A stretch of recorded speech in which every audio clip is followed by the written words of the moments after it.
বিথি, তুই আসলে একটা ভালো মানুষ রে। তোর মনটা অনেক ভালো।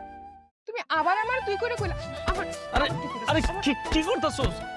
আরে বাসর করে কি কে জামাই মারে? মার আরে মাথা কি করব দেখছো? বলো তুমি এই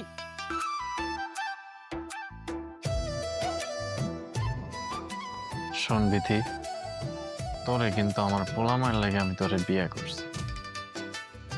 তোর কাছে আমার একটাই অনুরোধ, তুই কোনোদিন আমার পোলামায়ের কষ্ট দিস না। তুই তো সবকিছু যাই না শুই নাই মাইনা নিছস। আমি চাই না তুই এসব নিয়ে কোনোদিনও কোনো কথা কস আমারে।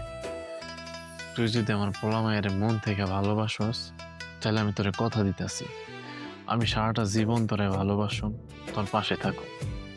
তুমি আমার উপর বিশ্বাস রাখতে পারো।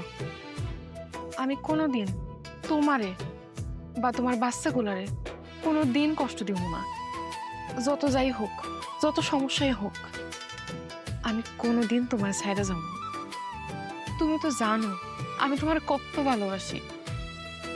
তোমারে ভালোবাসি বললেই আমি এতদিন বিয়া করি নাই।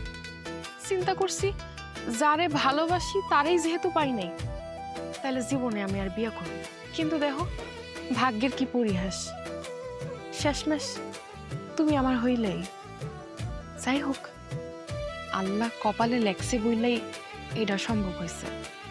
আর একটা কথা সাহেব শোনেন, আপনার সাথে কিন্তু আমার বিয়াটা হয়ে গেছে, সুতরাং আজকের পর থেকে আমারে আর তুই কইরা বলা যাইব না, তুমি কইরা বলতে হইব। মুরব্বীরা কয় তুমি কইরা কইলে স্বামী স্ত্রীর মধ্যে মায়া মহব্বত বাড়ে। আমার তো তোর ছোটবেলা থেকে তুই তুই করে ডাইকে অভ্যাস হয়ে গেছে। এইসব অভ্যাস টভ্যাস চলবো না, বদলাও, রোমান্টিক হও।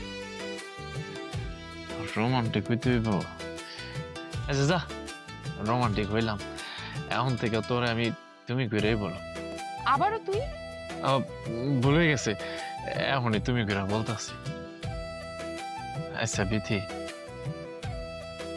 তুমি কি আমার বিয়ে করতে পাইরা খুশি হইছো? এটা কেমন কথা কইলা তুমি? আমি তোমারে পাইয়া যে কত খুশি হয়েছি এটা আমি তোমার বুঝাইতে পারবো না। যদিও দেরিতে, কিন্তু আল্লাহ তাআলা কিন্তু আমার ফিরায় নাই। আমার ভালোবাসা সত্যি ছিল। আমি আজকের পর থেকে তোমার সুখে দুঃখে তোমার সব কিছুতে সামিল হইতে পারবো।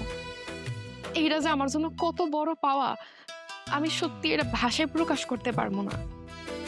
শোনো, তোমার একটা কথা কই, যে অভাবের লাইগা তোমার সংসারটা ভাঙছে, তোমার বউ তোমার ছাইরা চইলা গেছে, আমি চাই না এই অভাবের মধ্যে তুমি আর বাঁচো। আমি চাই তুমি প্রতিষ্ঠিত হও, নিজে ভালো কিছু করো। আমাকে সংসার, আমাকে ঘর সংসার যেন সব সময় খুশিতে আনন্দে ভরা থাকে। আমি চাই সবাই মিলে একসাথে ভালো থাকতে। আমার মা যখন মারা যায় তখন আমার নামে 5 লাখ টাকা থুইয়া গেছে। আমি এই টাকাটা তোমারে দিই। এই টাকা দিয়া তুমি একটা ব্যবসা শুরু করবা, মন দিয়া কাজ করবা, দেখবা একদিন না একদিন ঠিকই সফল হইবা। বিথি, তুই আসলে একটা ভালো মানুষ রে। তোর মনটা অনেক ভালো। তুমি আবার আমার তুই করে কইলা আমার আরে আরে কি করতাছস? আরে বাসর করে কি কে জামাই মারে? মার আরে মাথা কি করব দেখছো? বলো তুমি এই